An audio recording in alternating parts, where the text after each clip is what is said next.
Hello and welcome to another episode of the Farr Show, where I'm Damien Farr, and tonight we're talking about my films of 2020, the best films of 2020 as I'm calling them, personal once again, and then worst films of the year. So last year we did it where we talked about every movie I saw in the year, just a quick rundown of each one, and we're not doing that again this year because last year, if I remember correctly off the top of my head, I saw 10 movies.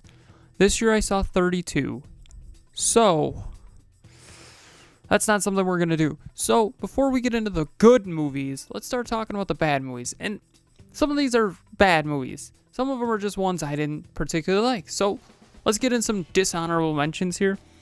I put Kingsman, or The Kingsman. I just felt it didn't feel like a Kingsman movie, and it wasn't as good action as the others. And I get that it's a prequel, so it doesn't need to be as good. But it just didn't feel right. The only thing I could remember is Star-Lord, who was in it. So that was cool. Then I also got Red Notice down here, F-A-R, for these movies. It's not saying they're bad movies, but they're definitely not ones I would really watch again. So, those are both down there. Let's get into the bad movies of the year.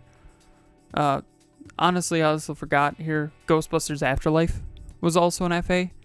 So just so then you know, Kingsman is 25, Red Notice is 26, and 27 is the Ghostbusters Afterlife. That's how we got it. And then after that, we got Tomorrow War at 28. It could have probably been a lot cooler. I mean, the concept was kind of cool that, we've got to take people from the past and put them in the future so then we can fight this war. Cool idea in concept, but it just really wasn't done well, I would say. I mean, it's a good cast. Goodish cast. I mean, you got Chris Pratt. That's where the money went to, let's be honest. And then you got some other people in there, which are okay. But I think overall, it could have been a lot better. And I'm looking down a lot because I got notes here. Then we got Willy's Wonderland, which is an FA as well. This is like a Five Nights at Freddy's movie, pretty much, with Nick Cage saying nothing. Is it a bad movie? Honestly, yes, it's terrible. But if you like Five Nights at Freddy's, you'll like this movie, honestly. So, underneath that, we got The Matrix Resurrections, which we just talked about last week. And I know what you're thinking. Damien, you're putting it this low? This movie was terrible. Worst Matrix movies they've made. It was just a cash grab. They literally said it in the movie. It was a cash grab. I mean, how can you not feel like this is a cash grab when they're talking about how we're making a cash grab game in the movie? So the coolest part, I think, was that the fact that they got most of the cast back. And it's also weird that they made the original movies video games, technically speaking. Obviously, they didn't make them completely. It was just kind of a lie the Matrix told Neo, but still cool. Cool idea, but in concept, there didn't need to be another one. They could have just stuck with the 3. Then we got Space Jam: A New Legacy, where I got LeBron is okay, and there's loads of references to better things. At one point, Rick and Morty shows up. All I could think is, I'd rather watch Rick and Morty. This movie is a terrible movie. F movie. Matrix was an F as well. These are the worst movies that I've seen. But one takes the cake as worst movie of the year. This is number 32, Fast and the Furious 9.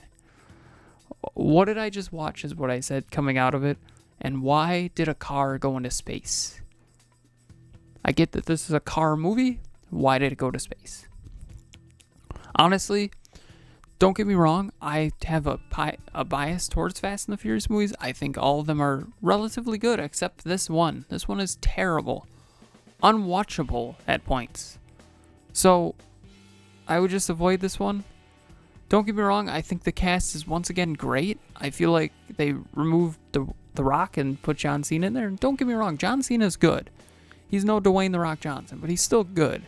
I mean, as you'll see in my future movies that we're talking about that are the best of the year, he does good. He's a good actor. I would say he definitely is worthy of a spot here. But this movie's terrible. He doesn't really do anything. He copies Vin Diesel. I also find it funny that Vin Diesel's obviously got an ego because John Cena's taller than him. Well, when they're kids, they make him way taller than John Cena, which I think is just hilarious. He had a growth spurt. That's why he's so much bigger. There's a little cut there. I know what you're thinking. Damien, what happened? I went looking down here. So let's go top 10 here. And we're not going to do honorable mentions because, honestly, I feel like I'm going to put in the comments all the movies and how I rated them this year. There's some that I never reviewed in here that are going to be on the list, but let's start talking about it. I got No Time to Die, where I got it as an FAR. I put it as it's Daniel Craig's last James Bond, and if you know me, I'm a big James Bond fan. I watched all the movies in anticipation for this, read all the books, and honestly, it was good. I was kind of surprised with how good it was. I think it's one of the better Bond movies. It's not the best. Casino Royale is still hands down my favorite Bond movie. Easily. But this one is still a good movie overall. Would it be this high if it wasn't Daniel Craig's last Bond? Probably not. Let's just be honest there. It's good, but it's not a movie that I would say, if you're a Bond fan, you gotta see it. If you're an action movie fan, you gotta see it. I mean, other than that, though, it's good. Then we got Zack Snyder's Justice League is an FAR, and I put down here just a hair too long, and it is better than the first go, which I like, the bad comedy. Rewatching the original Justice League, where Joss Whedon redid it a lot, I think there's a big difference in tone. It's a comedy movie, which is fine. You can make comedy, but you can't really turn something that's from a comedy to not a comedy. Zack Snyder went with a dark tone. DC replaced him with someone who goes with a lighter tone. That doesn't work. If he would have got somebody that does a dark tone and changed it to another dark tone director, I think it would have been fine. There can be jokes, don't get me wrong, but you can't have too many jokes with a darker tone. But going to the complete opposite of that, and I know what you're thinking, Damien, you only have Justice League that low? I think it's a good movie, but I feel like part of it, I'm kind of bending the rules because it can't be best movie of the year because it's not really a new movie in a way. There's a lot of new scenes and there's pretty much new everything, but still, it's still the same concept of the Justice League. Then we got The Suicide Squad, which I give an FAR. This is better than the first by a long shot. Is there going to be a sequel? I really hope so. They're making a Peacemaker show, and I'm excited to see that. I would really like to see David Ayer get the same Zack Snyder treatment as well now, where he gets to make his original film. I think that'd be cool. So then you get those two movies back to where they should have been. I think, personally. I feel like you could do it really well. So that's an FAR. Now we're at the point where it's FARRs, where these are good movies, great movies, I would recommend everybody see. I got Tom Clancy's Without Remorse. I gave it an FAR as well. Does it tie in with Jack Ryan? Hopefully, is what I'm thinking. And it's completely different than the book, honestly, but that's okay. I liked it. It's a good movie overall. I think this is a movie that I'll have a personal bias towards because, well, I read the book right before. Loved the book. Don't get me wrong, they changed a lot. But I understand that you have to change for a movie.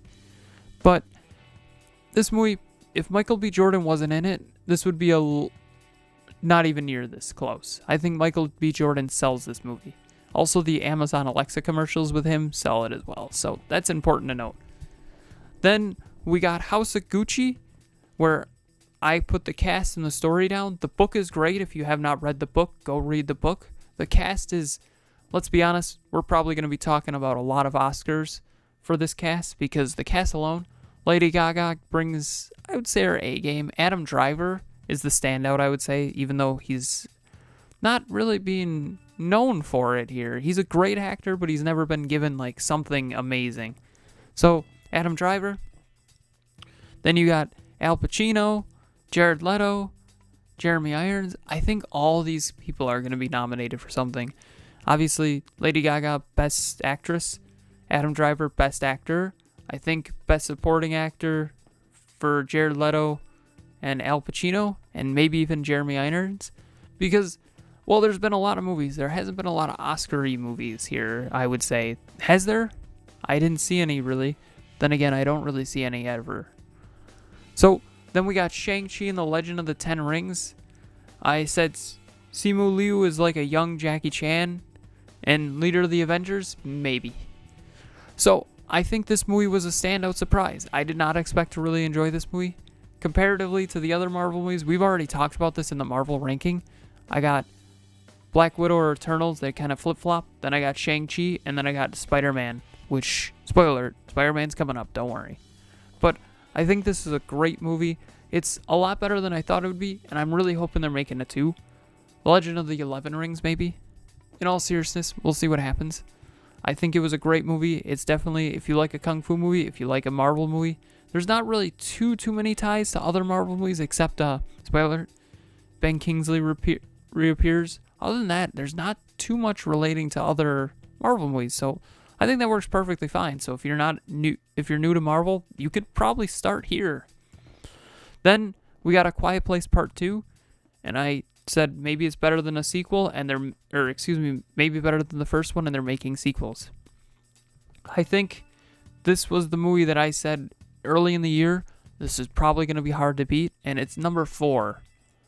That says we had a pretty good season of movies.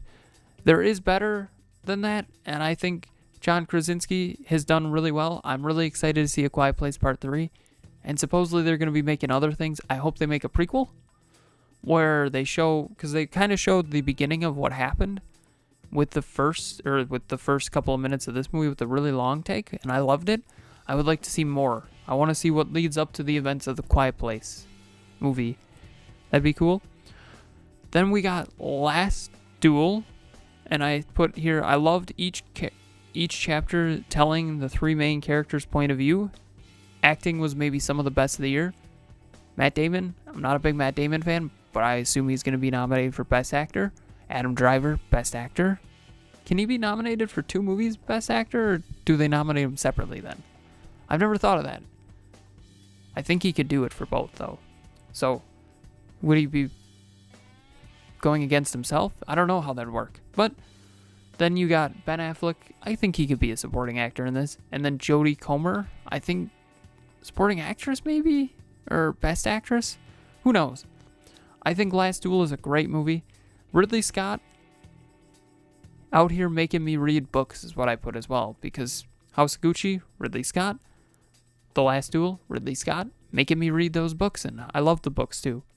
So, we got 2 more left, and I know what you're thinking, Damien, you haven't said the magical words that are Spider-Man. Don't worry, we'll talk about Spider-Man. But, breaking it away here, Last Night in Soho, we gave an FARR. It's a great script, 2 leads carry the film, and the rest of the cast was good. I think you're going to see Anna Taylor-Joy and Timothy McKenzie, I think it's pronounced. They're both going to be nominated for something. Once again, I think it'll be cool to see.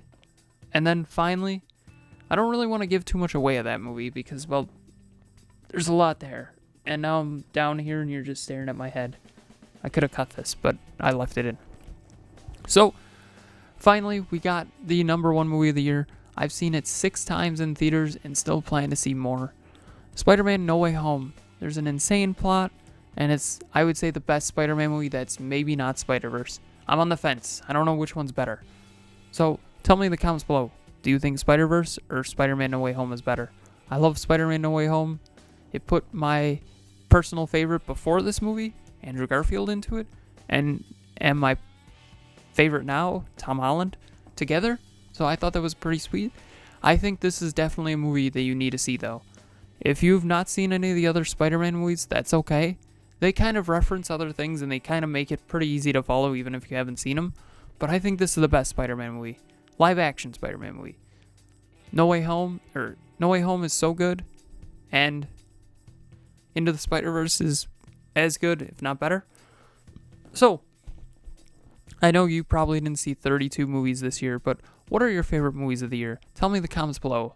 Don't forget to like, share, comment, subscribe, hit that bell icon, and have a far off night.